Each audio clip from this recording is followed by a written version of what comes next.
can everybody go ahead and take a seat, please? We'll get started in just 30 seconds. Okay, thanks very much. As we found out from that board session today, we're living through a period of what I would say is historical but hysterical disruption, right?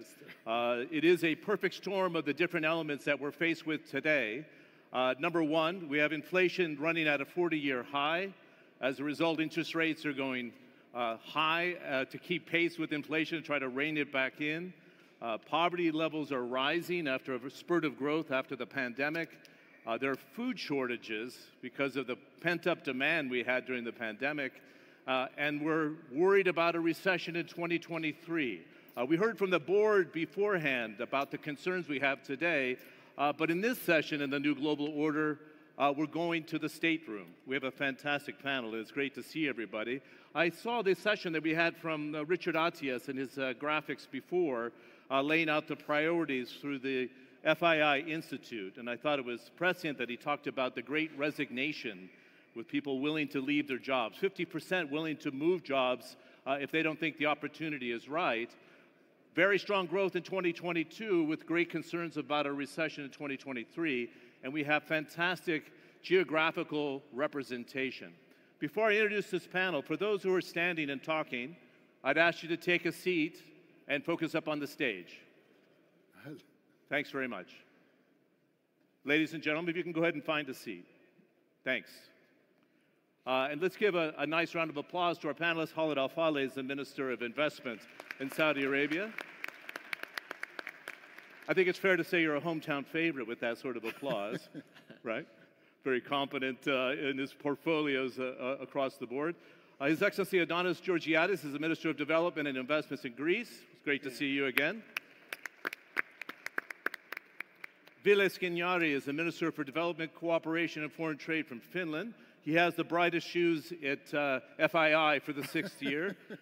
I love the tie color as well. You got the memo. It's good to see you. For the seventh row, yes. Paul Chan's the Financial Secretary for the Hong Kong Special Administrative Region. We'll just say for Hong Kong from now this point forward. Paul, good to see you. Thanks for joining us. Thank you. Thank you.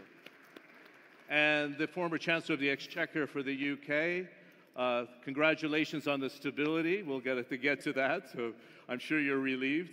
And the General Partner of 9 Yards Capital, George Osborne. Thanks very much.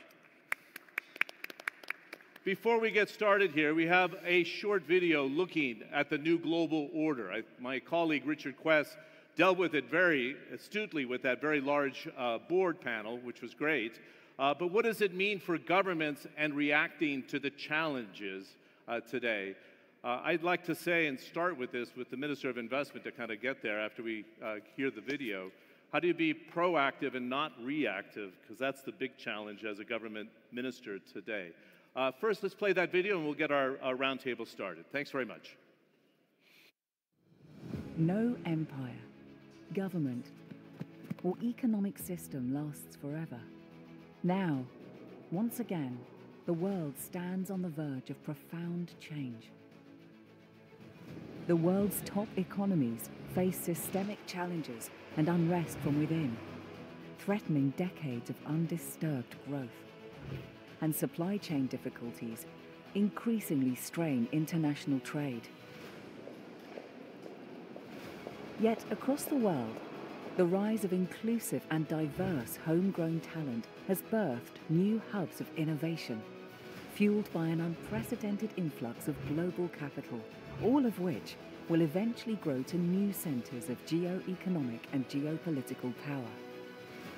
The new global order will be multipolar, truly global, and more complex than ever. Can a new global order bring forth an economic system that raises productivity and living standards without worsening inequalities and instabilities? What innovative measures can investors take to contribute to a more prosperous and sustainable world? Will a more multipolar order create opportunities for collaborative progress?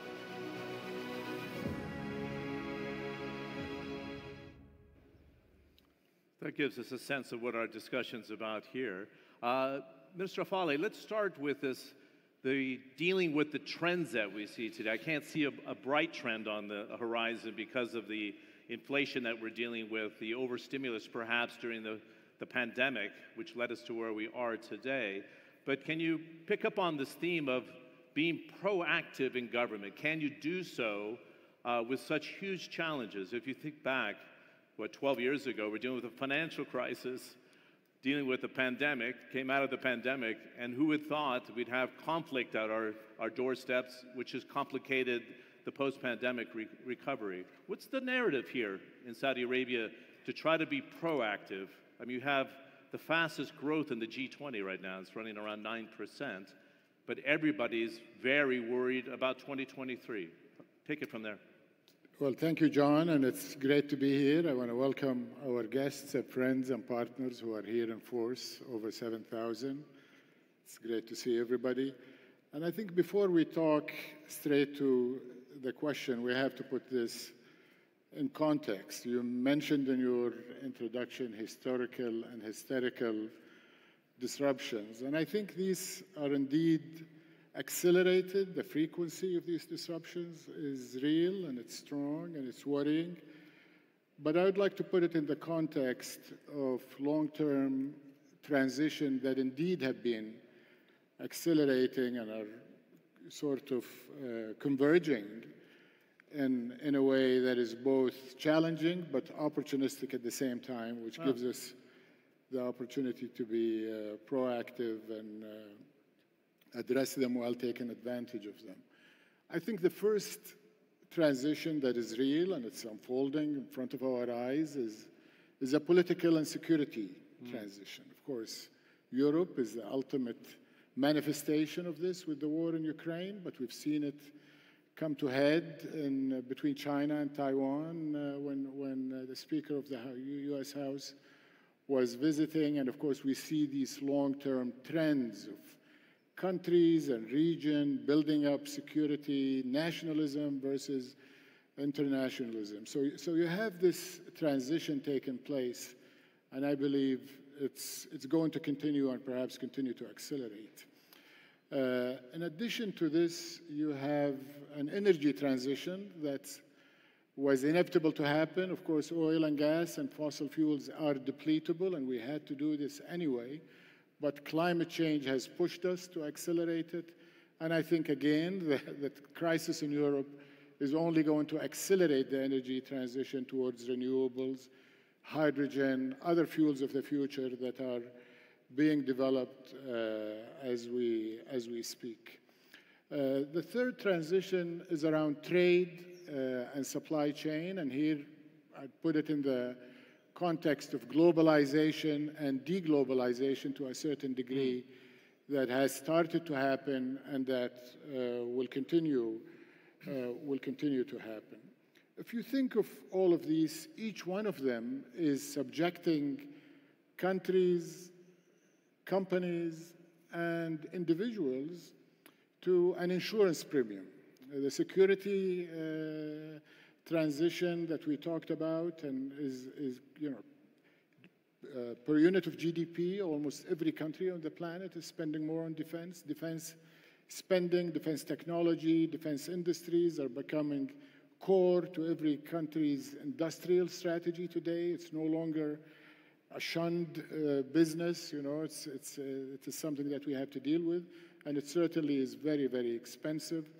And His Excellency, the Minister of Finland, and I had a meeting, and he was telling me what they're doing in Finland. Of course, in Saudi Arabia, it's part of the reality. It's part of what we have been doing and will continue to do, spending on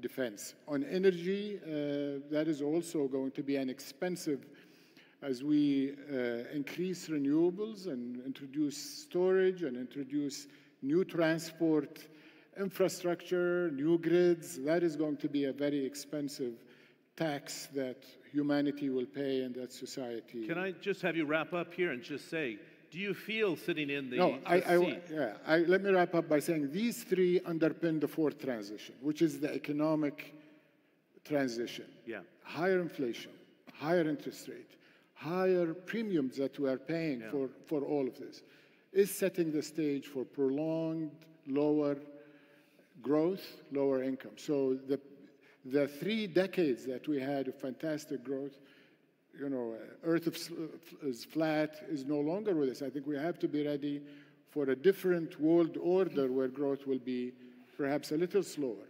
But under all of this, there are plenty of opportunities. Opportunities in technology, opportunities in investment for countries and hubs to be created to deal with the new world order. And I believe Saudi Arabia has taken the step 6 years ago. Vision 2030 was designed for the world we live in today, for the world we're going to live in 10, 15 years from now. So if you want the definition of proactive, look at 2016. What did His Royal Highness Prince Mohammed bin Salman unveil in Vision 2030, and read it and find out whether rationally it deals with the realities of today. And I believe it does. I want to circle back afterwards on building the resilience in supply chains, and to your point, trying to make the kingdom a regional hub, because globalization, as we learned in the opening panel today, is kind of out of fashion, so it's regionalization and the scale of the economy here, but can it serve as a hub? And the new announcement about trying to build resilience supply chains, which we're going to talk about tomorrow. Minister Skinari, I was saying in my opening remarks, we have fantastic diversity geographically on our panel here, so it's great. Yours is particularly complicated with the NATO pathway that you're seeking today. It needs sign-off from Hungary and Turkey. You're doing it with the neighbor, Sweden, today. Let's kind of deal with the elephant in the room. You know, if you were going to sit down at FII last year, the disruption from Russia, Ukraine was not part of the equation, right? And it's with us today. What does it do to your outlook economically and politically, that NATO focus that you have today? Does it provide the security and stability that Minister Al-Falih was talking about with all this disruption around? Well, first of all, thank you so much for being here. Thank you, Minister. For Finland, we are well prepared to all kinds of crises. When COVID came, we were ready. And of course, when it comes to comprehensive security, I think it goes all the way to our education system, social and health care, welfare society, that we are well prepared. Top 5 in per capita GDP in the world, right? Well, pretty much. It's paid off. Yes. Pretty much. So, of course, the NATO process together with Sweden, what I really want to underline also here, is, of course, it's a natural step further after becoming member of EU and closer ally of NATO as well. But at the end of the day, it's a matter of comprehensive security for the Nordic countries, for Finland, and of course we can add value when it comes to technologies, when it comes to green transition, all in all when it comes to the know-how. And I really like it here, if I look at the FII's commitment for the future, for our government, exactly the same, that what kind of future investments we need. Defense is one, but it's only one part of the portfolio, and therefore I think it's a great opportunity to really talk about this new era of partnerships here with this great audience, because this is what the world needs. And I think, for instance, Finland and Saudi Arabia, we complete each other in many ways. And I think it was great to really see how advanced and how ambitious Saudi Arabia and the whole Gulf region is at this stage. And therefore, I really appreciate to be here with our great companies as well. Okay, very good. How's your population doing with the level of uncertainty in the neighborhood, realistic? Can you give us a temperature check about what it's like? Well, as I said, our people might be concerned, but we are not afraid. We are well prepared. So I would say temperature-wise, you want the Finnish Celsius in the wintertime or in the summertime. But I'd say it's pretty normal. So, of course, we are concerned, but once you're well prepared, you're ready for all kinds of challenges. Thanks very much for addressing the question. Minister Georgiadis, the last time we saw each other was in February, before the Russia-Ukraine conflict, and it seems like a completely different outlook. But if I look at 2022 for Greece, it was record tourism receipts, record foreign direct investment, same thing in Saudi Arabia for the best results in 10 years. Record exports, better than 40 billion euros, and growth of about 6%. And now there's prospects of that being cut by 2/3 in 2023. So after such a terrific 2022, how do you build resilience into the economy? Would you start there? First of all, John, I want to say that I'm really honored being here. I want to thank for the invitation and Crown Prince for the support of doing FII, which is a fantastic event. We follow the progress the Kingdom is doing the recent years. And since you mentioned that we had our all-time record in FDIs in Greece this year, I try to compete, my friend Khalid. It's not easy, but I try to compete him. So, wait a second. I thought you guys had a new partnership, ASA and Greece. We do. No. We love each other. We love each other. We respect each other. No, I know. Because we share a common vision about the region, the stability, and we follow the 2030 vision of the country, which is really fantastic, Khalid. I have to congratulate you for that. So, 2022 is a very good year for Greece, beyond the inflation, of course, that hits everybody. 2023 will be a very challenging year, to be honest. I wouldn't like to make any predictions specifically, because I don't know what will happen with the war in Ukraine. For example, if there is an invasion from Belarus and there is a much bigger conflict, everything will be different. If there will be a more calm and stability, we will be okay. But in any scenario, I will copy my friend from Finland. Greece is very well prepared, and we will manage to sustain ourselves as much as we can, even in a difficult and challenging year as 2023. Good. You know, I was covering the Greek debt crisis, and you know, it was a shock of all shocks. And unfortunately, you were in the pole position in terms of the debtor nations in the European Union. But I've noticed that the debt to GDP went from 230% down to 162, I think it is this year. So it's coming down quite dramatically. But do you worry that it's going to be a drag on you in the ability to withstand tougher times ahead for next year?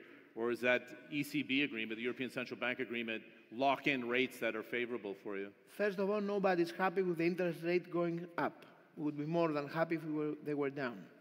But our national debt is not a real fear. As you said, it is going rapidly down and will continue to go down. The 82% of our debt is locked with interest rates very low with our European lenders. Finland is one of them, and I want to thank them for that. And the annual amount of money that we need to sustain it is very okay for us. So there is not real any danger from our national debt in the near future. Good. You've chopped it down by almost a third We already. are dropping it down because we are growing our GDP in a much faster way. And as I told you, if the war stops, everything will be okay. But we all pray for that.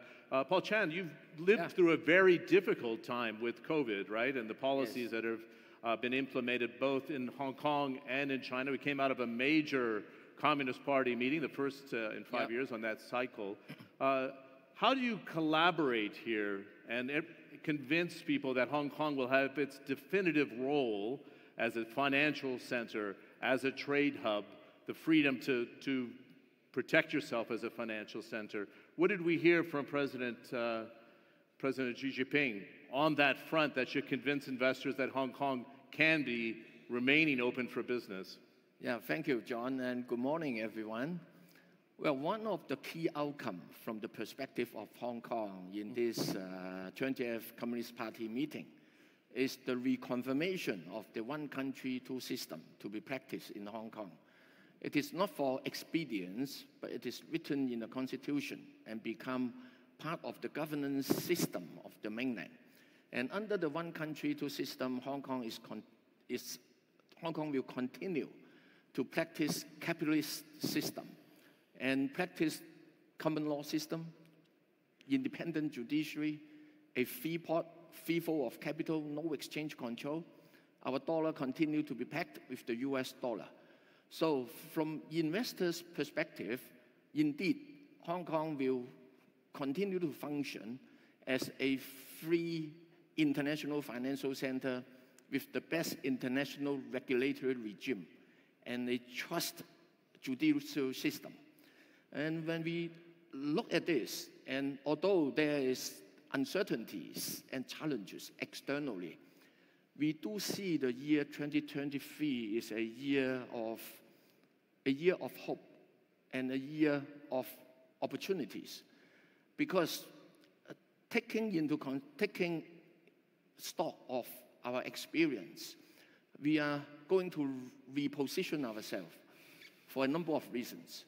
Number one, as part of China, we should make good use of the Greater Bay Area development, which is Hong Kong, Macau, and 11 cities in the Guangdong province, which is in the southern part of China. This region has a total population of 86 million, a combined GDP of about 1.7 trillion US dollar. On a per capita basis, 22,000 US dollar. And it is growing and getting more affluent. So this is a huge consumer market. But what is interesting is that in this particular cluster city of development, Hong Kong is strong as a financial hub. But at the same time, Shenzhen is very strong as a technology hub. And they have advanced manufacturing base in the neighboring cities. Good. So this working together will have significant synergistic report. Good. I understand your narrative, but a quick follow-up. I looked at the global rankings of global financial centers. I mean, kind of the scale of New York, obviously one, London number 2, despite the political uncertainties. Singapore moving into the number 3 slot, with Hong Kong 4. I mean, nobody's going to argue with you being a top 5 financial center, but it gives the perception that the heavier hand from the mainland is actually eroding confidence as a financial center. And you made an interesting announcement to go after global talent, recognizing this COVID challenge that you went through. What was the motivation to suggest you're out there, you're on the front foot again, do you think, Paul? I think over the past 3 years, unfortunately because of COVID, we were unable to connect with the outside world fully.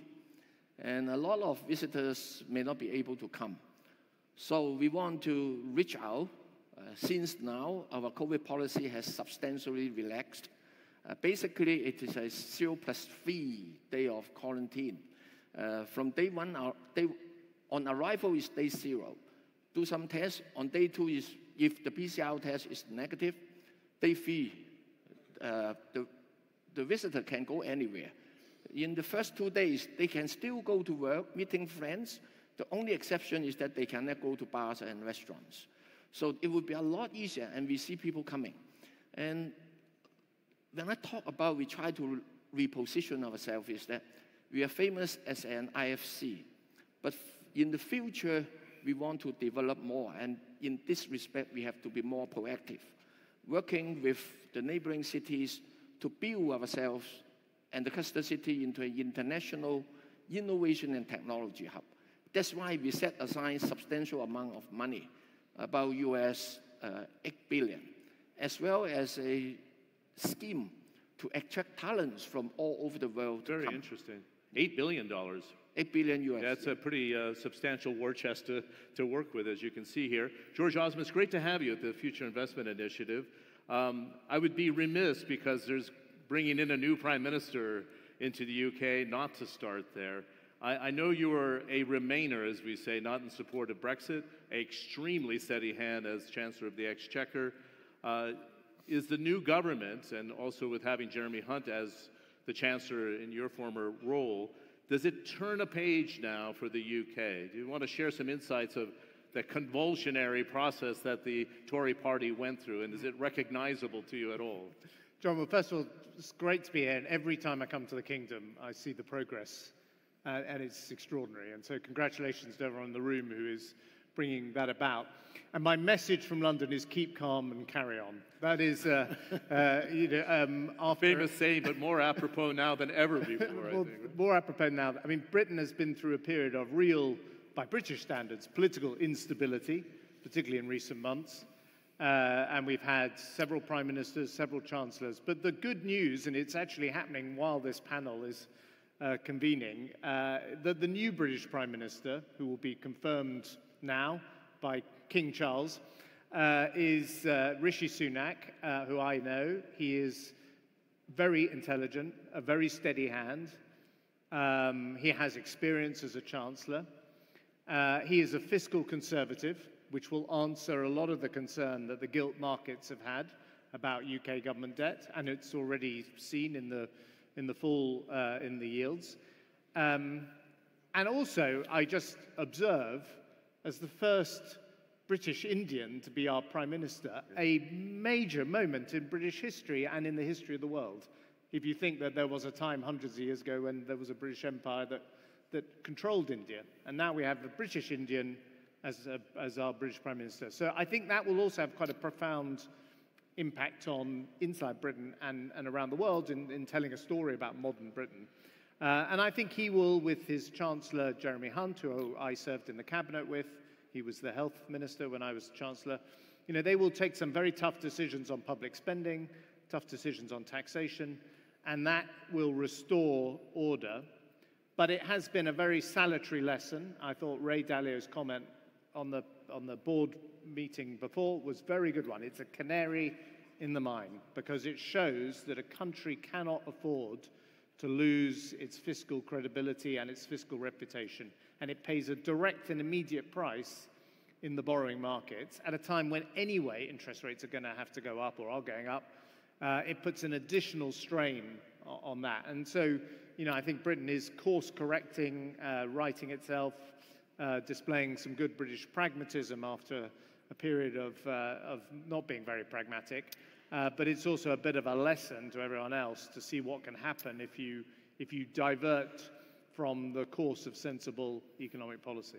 Yeah, you must have watched with alarm the moves by Liz Truss and Mr. Kwarteng as minister, because they went kind of with the shock and awe value, and it was really outside the party parameters. They're kind of hard Brexiteers. You were not. And I thought it was really interesting this week that Guy Hans, the financier, was saying, this new government needs to address, you can't have a hard Brexit. It doesn't serve the purposes. Can there be a third way, do you think? I know it's a pretty blunt question here, but it's a very important question. Yeah, I was completely against Brexit, which is why I'm, you know, no longer in the government. But you know, it's not a decision that's going to be reversed. The mistakes that the Truss government made essentially were both a fiscal mistake in thinking the markets would tolerate a large amount of additional borrowing for unfunded tax cuts, but also dismissing the institutions. You know, there was an institution that I created called the Office of Budget Responsibility. It was sidelined. The permanent head of the Treasury was fired on day one. The Bank of England was, you know, privately the ministers were very, you know, uncivil about the Bank of England. And all of these things undermine the institution.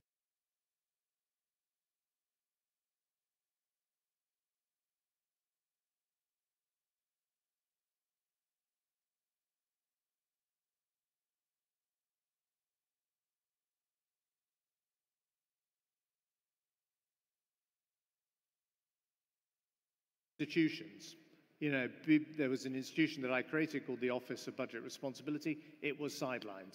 The permanent head of the Treasury was fired on day one. The Bank of England was, you know, privately the ministers were very, you know, uncivil about the Bank of England. And all of these things undermine the institutions which provided credibility for British policy. They've gone, and we're told might happen at the margins of the G20 between President Biden and President Xi is going to be a step in that direction. And then we need to start bringing these institutions in so that there's better coordination of economic policy. And I'll just end with this point. You know, in 2008-9, as I was coming in as Chancellor, there was actually a lot of global coordination between central banks. Absolutely. There was enormous coordination between China and the West on how to stimulate the economy coming out of the financial crash. You know, we see no coordination at all at the moment. This time. So it is within the hands of policymakers and it's within the hands of governments to work better together to solve some of these problems and at least make these transitions, which are absolutely correctly identified, easier for all of us. Yeah, it's an amazing thing you say, because there's almost an anti-institutional bias today in a populist world, right? Against the United Nations, against the IMF, against the World Bank. I'm not sure. I'd like to open it up to the panel. You're a member of the G20. What's the role of Saudi Arabia trying to bring that global collaboration, would you say, Mr. Shafale? Well, the kingdom is well known to be a friend of all. I mean, we have fantastic relationships that goes back 90 years with the US to the 1930s. And our economic relationships with the U.S. are second to none, and that's hopefully growing and not retrenching. Is this a blip that we're seeing with the United States? It is a blip. Because the historical relationship's a solid one. It doesn't look that way now. Well, but if you put it in a 90-year history, I mean, we've been through a lot, okay? But in the long term, we're solid allies, I'd like to say, and I think you look at the relationship on the people-to-people side, you look at the relationship on the corporate side, you look at the education system, you look at our institutions working together, we're very close, and we're going to get over this recent spat that I think was unwarranted, but it was a misunderstanding, hopefully. On the other side, we're very strong with our Asian partners. Japan, Korea, of course, have been part and parcel of building our economy, trade, investment. And the last 2-3 decades, China has gained a driver's seat with the economic. They are the biggest importer of our exports from the hydrocarbon value chain, but they're also an important exporter to us, various industrial parts. And we are a believer in multilateral institutions. Our colleagues just came back from the World Bank, IMF, His Excellency Jadaan, our central bank governor, and we're very strong advocates in the G20, of course. We're working hard to get consensus on coming up with a communique, hopefully, on things that the world can agree on to provide a path forward. So we believe that the world will ultimately coalesce around areas we agree and manage and contain those areas where there are disagreements. Let me follow up very quickly. We have 25 minutes left, and I want to go through this second round of questioning with all of you, and then open it up to have a very robust debate about the major issues we're faced with today. I find it fascinating. You launched the National Industrialization Strategy, and then you backed it up with this Global Supply Chain Resilience Policy, which we're going to debate tomorrow exclusively on that. How do you balance the idea of embracing globalization but recognizing that the pandemic was a grand wake-up call to too tight global supply chains? And what's the role of Saudi Arabia as a bridge between East and West and North and South, would you say? Well, I mean, first of all, even putting aside the political security and energy transition, I think too much of a good thing is you know, ultimately you get diminishing returns. And I think we went too far with globalization. There was no buffer in any system. Every supply chain was being run to lowest cost, most efficiency, just in time. And I think that was perhaps a mistake in retrospect. So we need to build buffer capacity and diversification. There's a recent study by McKinsey that said in April, 25% of the population companies, the world's largest multinationals, were looking to regionalize their supply chain. Just a couple of weeks ago, that increased to 44% in the space of 4-5 months. In terms of single supplier versus multiple suppliers, it went from 51 to 81. So the corporate world is looking for alternative supply. Add on it the energy transition, what happened in Europe, the fact that Asia, by and large, is reliant on imported energy, the fact that we need greener forms of energy. This positions the kingdom at this moment of time, given our location. We are perfect for regionalization with Europe, with Africa, with the growing Middle East markets. So we're the right place, location-wise. We're the right place in terms of resources. I think the energy endowment is well known, but our mineral endowment is huge. You talked about the industrial strategy. We have a mining strategy to back up the extraction and monetization of our minerals. So you put it all together, the minerals, the energy, the fantastic regulations, openness for foreign direct investments, relationships and partners, and being a member of the WTO with easy access to these global markets makes the kingdom, in my opinion, and I'm a bit biased, a prime location to address the global supply chain tensions and disruptions that are happening globally. That's why His Royal Highness personally has looked at this issue and say this is the time for us to launch a massive program in the kingdom with partners, not on our own. It will be backed up soon with some special economic zones that are set up to enable this positioning of the kingdom as a global supply resilience source for multinational companies. It's interesting what you said about the mining sector, because most people wouldn't know you have more than $1 trillion of assets here. Absolutely. And for the energy transition, you do need the rare earth minerals. And China sits on about 85% of the refining capacity of that right now, which is another opportunity to get EV batteries is something we're working on, but also green metals. I mean, bringing hydrogen and renewables in the production of metals, whether it's steel or aluminum or copper. I think it's going to be quite critical, and we're prepared to do that. Okay, thanks very much for that. Minister Skinari, going back to Mr. Osborne's comments here about global institutions, Donald Trump wasn't a huge fan of NATO, but NATO got its ultimate test with the incursion of Russia into Ukraine, disrupting the energy supplies as well, also challenging the structure of the European Union itself. What's the lesson we've learned in the last 10 months of conflict for Finland, for NATO, for the strength of the European Union as an institution? They did not buckle. It's a painful transition for the energy cost right now, as you know. But what would you say to the internationalization and these institutions surviving? Well, first I want to underline that globalization has been a good thing. And of course, the multilateral cooperation is crucial if and when we want to get common solutions. But when it comes to entities like World Trade Organization, of course, it's quite easy to admit that, yes, it's in crisis. And if we look at the superpowers and their logics, they are not recognizing these entities, if I'm trying to be diplomatic. Yeah. Do they need to be modernized, do you think? Well, Minister? I think they just don't seem to be fit for the 21st century, to be candid. Well, in this world, of course, we must be able to navigate with the solution-driven way of thinking, as we spoke, when it comes to green transition, our climate targets, when it comes to technologies, digitalization. We just have to find solutions with the right partners. But in other words, the entities are important. But if I look at the multilateral world at this stage, I'd say that UN Security Council, for instance, where can we see real results? It's a very good question. But with the development cooperation, actually, we have achieved things.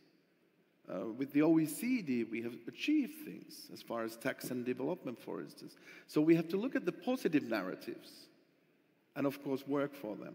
And then, of course, the role of finance ministers. I'm very happy that, for instance, we have 70 countries now for the climate coalition. 70 finance ministers throughout the world committed for climate action. So we have certain platforms that do work. But of course, coming from Europe, coming from Finland, we have a great concern that how we really navigate in this world, for instance, as far as the trade agreements are concerned. And of course, there is a great pressure as far as the sustainability. But I've underlined back home in Finland and Europe that also green transition means new business opportunities. Our companies, they can see huge profits, earnings being made once we implement comprehensive energy solutions combined with digitalization like 5G, which is a big topic here in Saudi Arabia and within the region. And this is something we as governments, we really have to understand when we do government to government, when we do business to government, or business to consumer. And this kind of way of thinking we need, and I think the FII is a great platform for this, and that's why I really like the inaugural speech given today that, first of all, we need to be proactive instead of being reactive. We have to be solution-driven, and we need partnerships. And for Finland, it's obvious that we want to lead by example, being carbon neutral 2035. It's doable. And we have invested already there for decades. We didn't start yesterday. Yeah. So everything is doable once we implement and once we have the trust amongst each other. Good. I would say we grew a little bit complacent, particularly, right, because we were into wealth creation and it was going very well until we had the financial shock. Again, resilience, pandemic, resilience, and now a new wave of challenges, which doesn't make your job very easy. I wanted to pick up, Minister Georgiadis, on the point that the Finnish minister raised, and so did Minister Al-Fale, about being proactive with actions. And one of the proactive natures, I've covered energy for the last 35 years. The Eastern Mediterranean offered a very good opportunity, but Europe got very complacent and very over-reliant on Russian gas, for example, and it was led by the largest economy, Germany. What do you say here in terms of collaboration between Greece and Cyprus? We've seen the collaboration with Egypt, Israel to develop these fields. But shouldn't we do a much better job as governments to map out, or as a global community, to map out energy supplies, for example, even food supplies, the overdependency on Russia and Ukraine for 40% of the world's grain? Shouldn't we be a bit more creative in mapping the world or not? EastMed project is a very good example how sometimes European Union and the United States of America don't really look forward. You know that when we first thought we have to build this EastMed pipeline through Israel, Cyprus, and Greece, nobody was really backing it up. Even though it would be a very good solution to diversify the energy sources from Russia. I think now it will be done, because now it makes economic sense. The strategic partnership between Greece, Cyprus, and Israel is a reality, and the will of the governments is there, and for the first time, European Union understands that it is something that it's needed for the whole European Union, not only for Eastern Mediterranean. I have to say to you that my country is in a very good position being proactive. We are now signing a deal with Egypt and building an electricity connectivity connection with Greece and Egypt that will bring in the future renewable energy from Egypt to European Union markets. We are building already with the Kingdom a big data cable in order to unite the Kingdom and Asia with European Union. This cable has already started to produce results in Greece. I don't know if you know, maybe you know. The recent 3 years, all the big global data center players came and investing in Greece, Microsoft, Amazon Web Services, Digital Realty, Google, exactly because now they understand that Greece is a very good location of unification, all this data world. And I'm happy to say that Crown Prince and my Prime Minister announced in Athens some months ago a very big project of an electricity cable connection between Greece and the Kingdom and the region in order to export renewable energy and from the Kingdom to European markets. Greece is being transformed as fast as we can to a real renewable energy hub. We had as a national vision to reach 20 gigawatt production of electricity until 2030. Now we're sure we'll reach that until 2024, 6 years earlier. We're changing the vision from 20 giga to 30 giga, and we are attracting a lot of FDIs in this area. So in the near future, when the need for renewable energy of Northern Europe will be enormous and their production capacity not so big, we will be able there to produce energy and to export energy to them. So we are living in a new world, everything transforming very, very fast. The war, even though in the first phase gave a lot of space to fossil fuels because we needed urgent energy, it will accelerate the green transition. Because now renewable energy makes economic sense, it's much cheaper. And there is a lot of motivation to go faster in this direction. I see it in my country. Last week we had our first day with 5 hours only consumption renewable energy. So in this new world that is changing so rapidly, I'm proud to say Greece will be a key player. Good. Can I ask you very quickly, and we had this conversation in February, President Erdogan of Turkey can sometimes be his own disruptor, and he's trying to be a bridge between Russia and the European Union and the United States right now. But at the same time, he's kicking up a lot of waves, if you will, in the Eastern Med and against Greece. Is it for real, or what's your view on it? Greece needs peace and stability. And our Prime Minister from the United Nations addressed the Turkish people and said that we are friends, we have nothing really to split with the Turkish people. We want prosperity for them, for us, for everybody in the region. But if Mr. Erdogan really consists to set in question in our sovereignty, in our sovereign rights, in our borders, in this case, you can understand, my friend John, that we will defend ourselves in any way we can. So, from the one hand, we want collaboration, but we want respect also from Turkey. I think President Erdogan is hurting Turkey's national interest very hard with his behavior. He transformed Turkey to a country that almost any neighbor of this region won't have any connection with them. This is not good for the Turkish people. Bad. He thought he was so strong that he tried to destroy the reputation of many foreign leaders around his region. Bad choice. Now he's changing his mind. Too late. And above all, he's questioning the sovereignty of a European Union member state, Greece, and he still has troops in another European member state, Cyprus. So, if they really want to have peace, stability, and prosperity, we're here. But it needs two to tango. Yeah, very well said. I was going to say, both with the U.S. and French security pact, I think you're a bit stronger diplomatically at the same time in this narrative. We have right? signed a very strong agreement with the United States of America. We have signed a very strong agreement with France.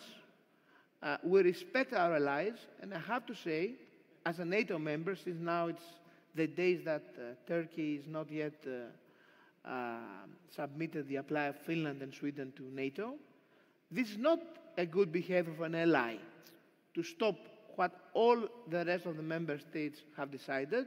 This is not a good behavior. And for sure, it's not a good behavior being a NATO member and having such a strategic partnership with countries like Iran, or evaluating all the sanctions against Russia. Very bad idea. It hurts world trade. It hurts European economy. It hurts our relationship. It's not good for the Turkish people. I really hope that President Erdogan will understand at the end that what he's doing is hurting, first of all, Turkish people's interest. Okay, let's pick it up and move to one of the issues that you brought up, Minister Georgiadis, which was Greece as a hub for renewable energy. There's two sides to the coin, Minister, in China, because it has almost 50 coal plants being developed as we speak. It's going to be a leader in battery storage for electric vehicles, one of the biggest electric vehicle manufacturers. I talked about its refining of strategic minerals for the energy transition.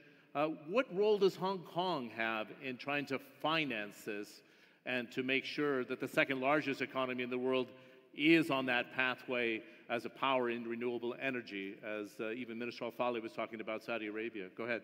Yeah, China has set a very ambitious carbon zero strategy. They call it 30-60. So by the year 2030, peak off in terms of emission. And then by the year 2060, will be carbon zero. So in the process, transition to this green economy requires a lot of funding. And in the case of Hong Kong, we set a target for us, 2050. By the year 2050, we will be carbon zero. And over the past few years, we have been promoting green and sustainable finance. On the green bond, last year, arranged and issued in Hong Kong, over $56 billion US, 4 times bigger than the year before. And last year, we issued government green bonds, number one, retail green bonds, so that the citizen can participate. They own the topic, and they can share the benefit. And that particular issue is to the order of 20 billion Hong Kong dollar, the largest globally at the time of issuance. And we issue green bonds in US dollar, in euro, and in renminbi. For US dollar and euro, the tenure is 30 years. 20 years. So at the time of issuance, actually, it is the longest tenure issued by any Asian government. So we are trying to lead by example and set benchmarks for issuers to come to Hong Kong. We even subsidize some of their issuing expenses. And apart from bonds, we also provide subsidies in terms of green and sustainable banking loans, so that smaller business can also benefit. So we are focusing on that fund quite well. Very interesting.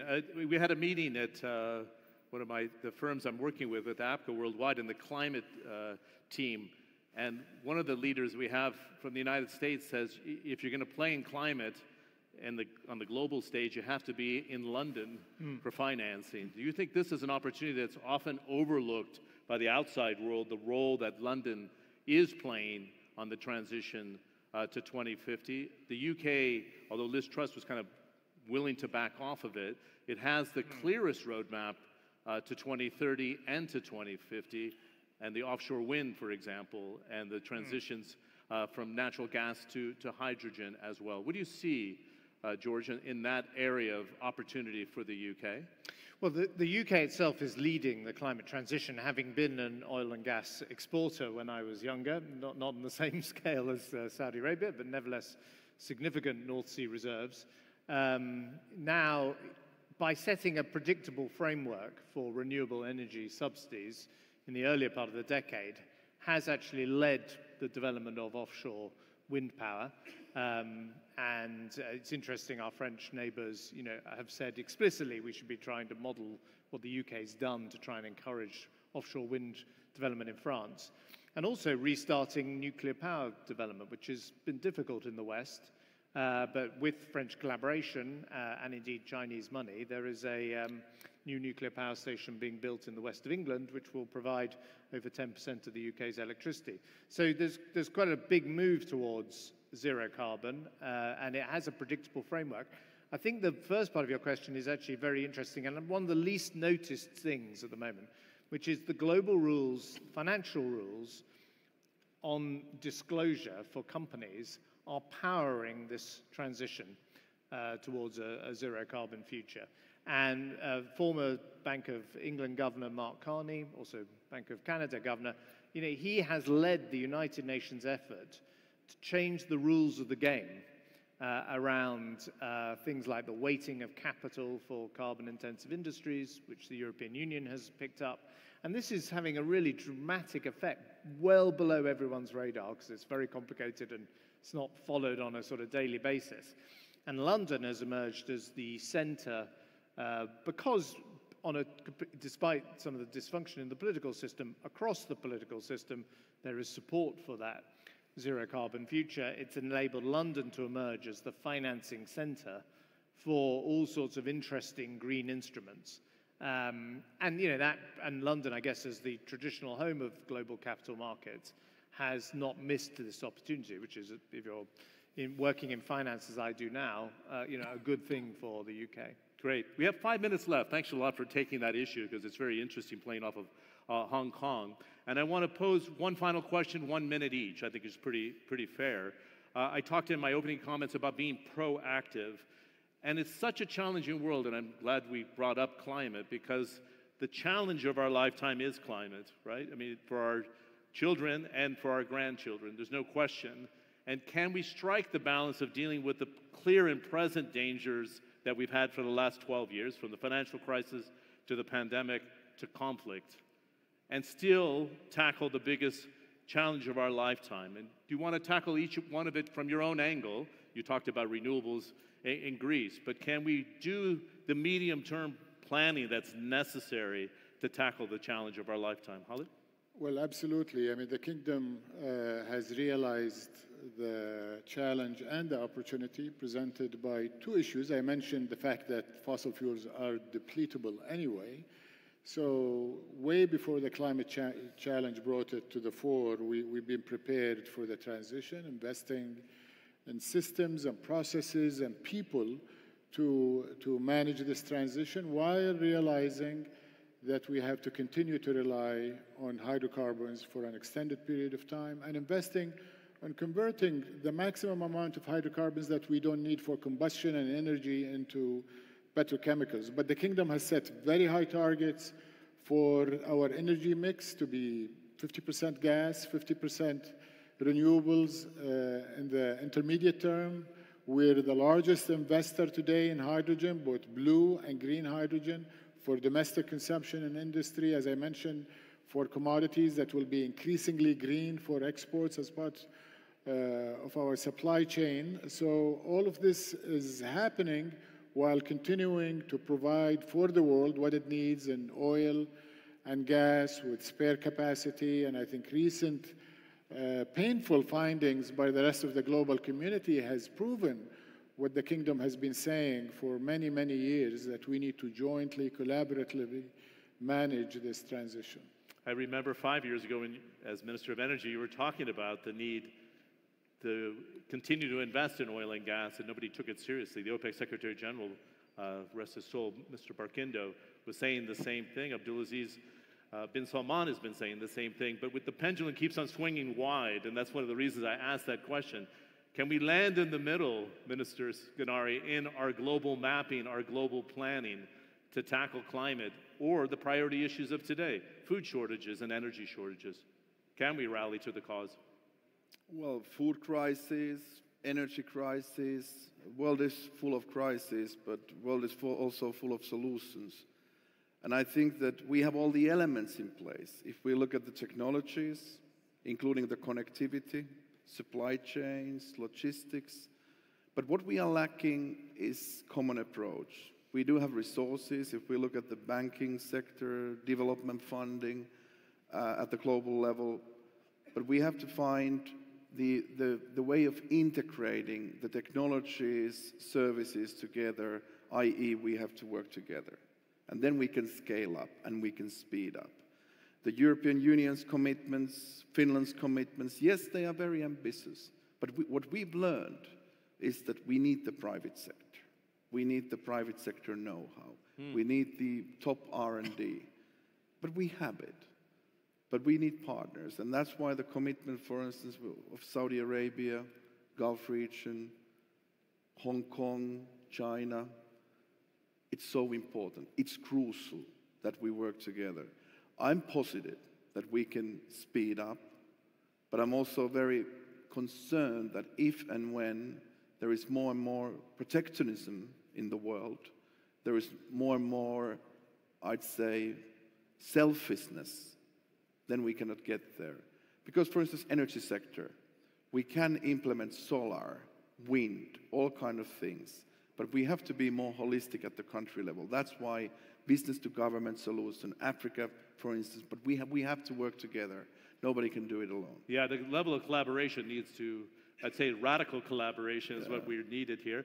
Mr. Georgiadis, your final thoughts on this ability to collaborate? Last year we had Prime Minister Mitsotakis here of Greece, and the collaboration between Saudi Arabia and the UAE, for example, accelerated. What do you think is the priority here to tackle climate?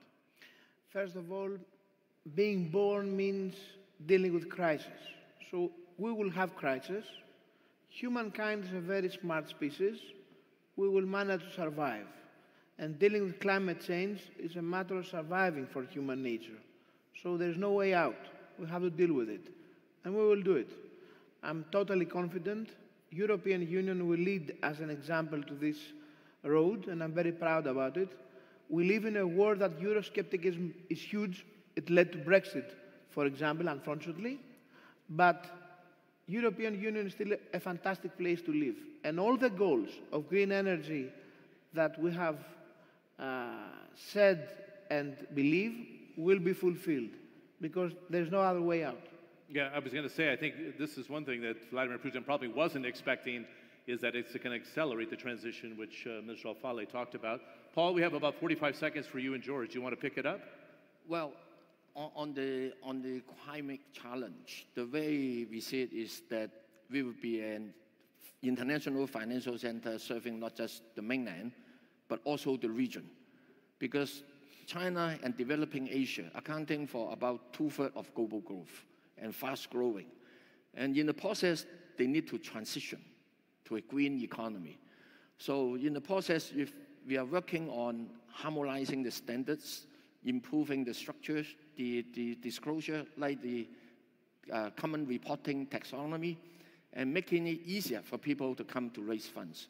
But apart from that, if I may sidetrack a little bit, looking at the quite difficult international political landscape and the tension, geopolitical tensions.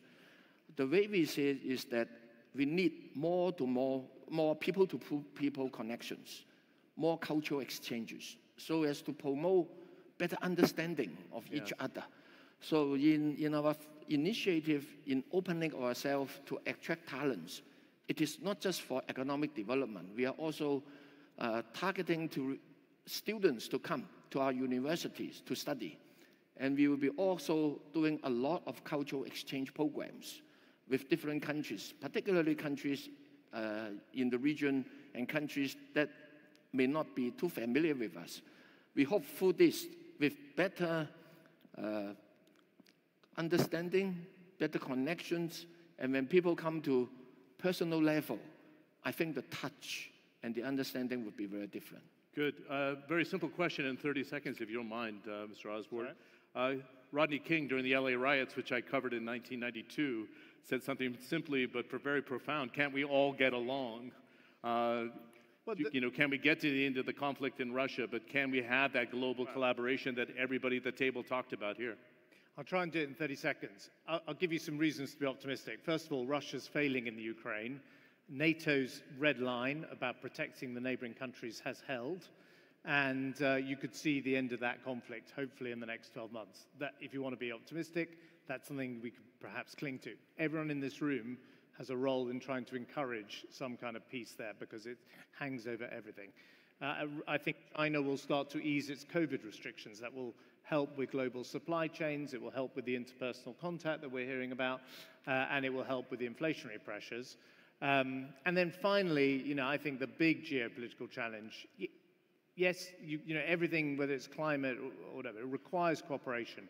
And again, everyone in this room has a role in trying to get the United States and China to work out a new way of operating together to make the global system work, the global rules work, the global institutions work. And if they can do that, it'll be better for both of their countries, but also for the rest of us. I'm sure you're probably very happy at 9 Yards Capital, but I'd like to make you the global czar for reinstitutionalizing the 20th century institution that needs some modernization. George Osborne, it's a pleasure. Paul Chen is great, Minister Georgiadis, Minister Skinali, and our host minister today, Minister Khalid Al-Faleh. A nice round of applause. Thank you very much for the interventions and for the invitation. I'll let our panel exit here.